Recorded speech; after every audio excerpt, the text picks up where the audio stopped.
भारत के 77वें गणतंत्र दिवस पर दुनिया के कई देश बधाई देते हुए नजर आ रहे हैं। इस मौके पर अमेरिका और चीन ने भी भारत को बधाई देकर एक खास संदेश दिया है। ऑफ बीइंग अ मुसलमान। तो आई थिंक इस किस्म के इश्यूज हैं, डोनाल्ड ट्रंप को समझ आ गई है। और फाइनल पॉइंट ये है कि उनके जो अपने सपोर्टर्स हैं ना, mega supporters, make America great again, वो ये कहते हैं कि आपने तो कहा था you will not go into Wars, हाँ, जंग नहीं करेंगे, लेकिन और वहां भी रेजिस्टेंस आ रही है कि ये आप क्या कर रहे हैं, you again going stepping into Wars. 77th happy Republic day है जो 26 जनवरी 2026 में मनाया जा रहा है। आज के मेरे व्लॉग का मकसद अपने आप को रिलेट करना है अपनी भारत की ग्रेट सिविलाइजेशन के साथ, कि मैं आफ्टर ऑल क्यों अपने आप को भारत की ग्रेट सिविलाइजेशन के साथ रिलेट करते हुए ऑनर महसूस। वहीं चीन के राष्ट्रपति शी जिनपिंग ने भारत को अब एक अच्छा पड़ोसी, दोस्त और साथ ही साझेदार बताया है। वहीं बांग्लादेश की तरफ से भी भारत को बधाई दी गई है, वो भी ऐसे दौर में जब भारत और बांग्लादेश के बीच तनाव जारी है। वहीं अमेरिका की तरफ से भारत को हिंद प्रशांत क्षेत्र का एक अहम स्तंभ करार दिया, और जिसकी वजह से डोनाल्ड ट्रंप कॉन्स्टेंटली एक्सप्लेन कर रहा है कि हमने बूट्स ऑन ग्राउंड नहीं रखने के बूट्स ऑन। तो ये फिर स्ट्राइक्स करने के साथ क्या होगा? आपने न्यूक्लियर इंस्टॉलेशंस के ऊपर तो पहले स्ट्राइक्स कर ली हैं, चलो आप समझे कि पूरे कामयाब हो गए, क्या उसके साथ कोई मसला हल हुआ है? नहीं, वो भी वो उसूल फॉलो करते हैं। सो अल्टीमेटली ट्रेड जो है वो डिकपल हो रही है अमेरिका से। In reality Indians and Europeans are saying that we are decoupling with America because India and Bharat के गणतंत्र दिवस पर चीन की तरफ से जो बयान आया है वो अपने आप में अहम हो जाता है, क्योंकि इस वक्त चीन और अमेरिका के बीच सीधी तनातनी देखने को मिल रही है।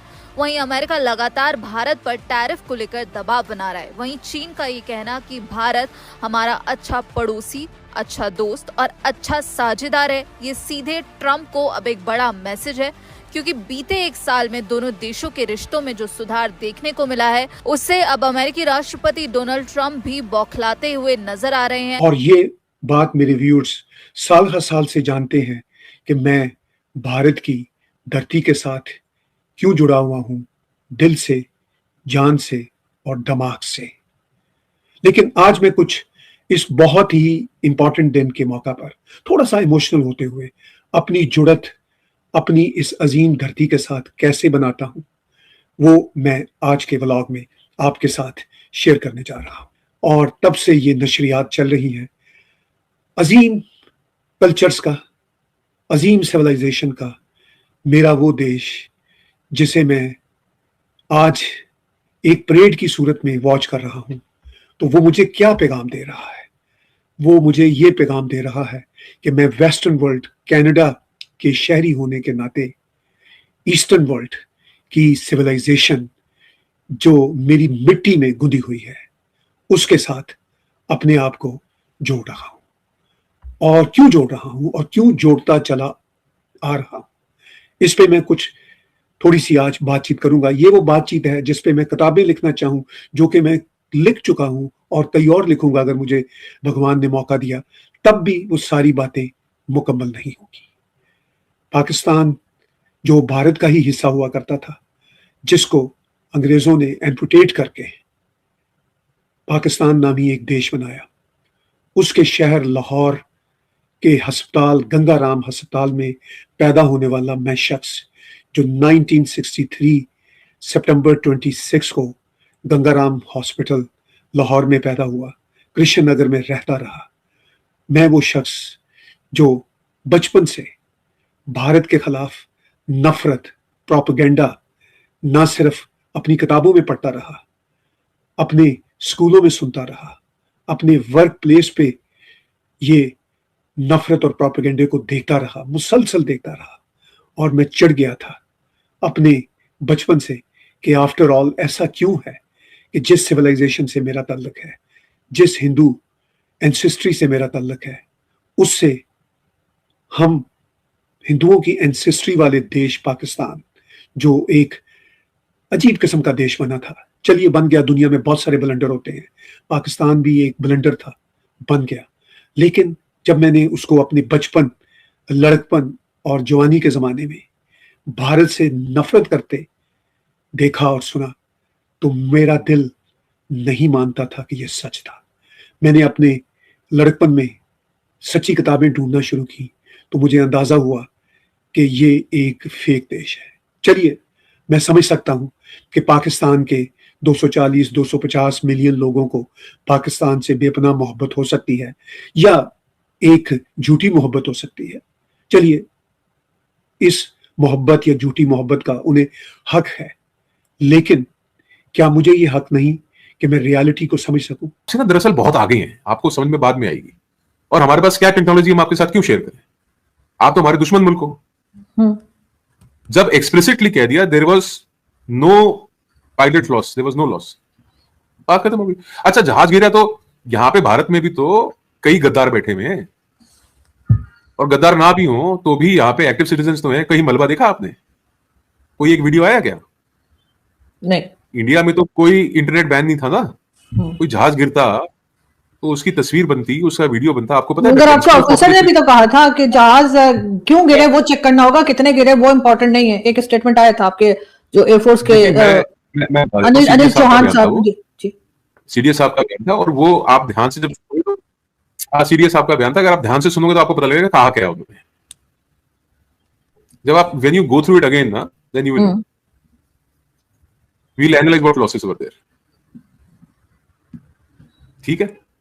और आप मेरे को बताइए, ये सवाल तो चलो राहुल गांधी का भी यही सवाल है, आपका भी यही सवाल है। What is so common between you and Rahul Gandhi's questions? Why do you want to know India's losses? Why don't you count your own losses? आपने क्यों नहीं नुकसान को गिनते? आपका कौन सा एयरबेस था, नाम गिन के बताओ जरा आप मेरे को। तो वो तो थे ना 9 या 11 एयरबेसेस तो बताए गए थे ना। तो उसके साथ साथ मुरीदके में जो उसका था मसूद अजहर का जो मदरसा है, उसको भी वहां पर टेररिस्ट टारगेट्स थे। वो तो लेजिटिमेट टारगेट है हमारे लिए। वो तो हम आज भी मारेंगे, कल भी मारेंगे। वो तो अब तो हमको पता लग गया आपकी एयर डिफेंस कितनी स्ट्रांग है, आपके एयर रेडार्स कहां पे हैं। अब आपको नए इंस्टॉलेशंस खड़े करने पड़ेंगे, आपको नए सिरे से पैसा खर्चना पड़ेगा। आपके तो एवैक्स भी उड़ा दिए थे हवा में। Operation Sindoor is still on. Arjun ji, वो 2.0 की बात कर रहे हो ना, अभी चालू है। Just paused. अभी पहले ही नहीं संभाला आपसे, दूसरा कल संभालोगे आप? लेकिन सर उससे मिलेगा क्या? दोनों कंट्रीज में से नुकसान ही होगा, फायदा तो कोई नहीं दिख रहा। क्या क्या अचीव करेंगी अगर वो भी जाते हैं दोनों कंट्रीज? क्या अचीव करेंगे? आपके डिक्टेटर को सोचना चाहिए, आपके डिक्टेटर को सोचना चाहिए। देखिए Arjun ji, your country needs to understand that you have to abandon the policy of terrorism. आपको ये जो आपकी नीति है ना, आतंकवाद की, उग्रवाद की, ब्लीड इंडिया बाय 1000 कट्स। देखो, आपने 47 से लेकर 71 के बीच में कई जंगें लड़नी, 99 भी मुशर्रफ ने ट्राई कर लिया। अभी लेटेस्ट 2025 भी ऑफ सिंदूर देख लिया आपने। आपको पता है कन्वेंशनली आप इंडिया को हरा ही नहीं सकते। आपके अंदर वो कुव्वत, वो ताकत, वो हैसियत, वो औकात, वो हिम्मत है ही नहीं। You can not defeat India militarily, you can not do it. Not now, not in another 50, 100, 1000 years. Sir, यहाँ जो मेडल्स बढ़ गए, लोगों को मेडल्स मिल गए, लोगों ने अपनी पोस्ट जो है वो जो है हायर पोस्ट पे चले गए सब, तो वो किस लिए? अगर हार गए थे तो ये इतना जो इनको मिला है वो किस लिए मिला इन लोगों को, आपके ख्याल से? आप पूछो ना मुनीर से कि 5-5 तारा क्यों लाया अपने आप। गणतंत्र दिवस के मौके पर भारत की शक्ति देखकर जो भारत से नफरत करते थे उन देशों ने भी भारत को बधाइयाँ दी, और अमेरिका तक ने तो ये तक कह दिया कि भारत हिंद प्रशांत का सबसे बड़ा स्तंभ है। और चाइना ने भी भारत को बधाई देने में पीछे नहीं रहा, और चाइना ने भी भारत को अपना पार्टनर और पड़ोसी देश बताया। और यूनाइटेड स्टेट की जनता की तरफ से मैं भारत को 77वें गणतंत्र दिवस की हार्दिक बधाई देता हूँ। डोनाल्ड ट्रंप की तरफ से ये भी बयान आया, और इस मामले में बांग्लादेश भी पीछे नहीं रहा, और बांग्लादेश के प्रधानमंत्री ने भी भारत को गणतंत्र दिवस की हार्दिक शुभकामनाएं दी है। ये शुभकामनाएं क्योंकि भारत यूएसए के साथ बड़ी ट्रेड डील कर रहा है, और वो एशिया का सबसे बड़ा और शक्तिशाली देश बनने जा रहा है। इस डर से अमेरिका और चाइना सब देश अब भारत की तरफ झुक रहे हैं। इस पर आपकी क्या राय है? अपनी राय कमेंट में ज़रूर दें, और चैनल को सब्सक्राइब करना ना भूलें। चैनल को सब्सक्राइब करें और वीडियो को शेयर ज़रूर करें।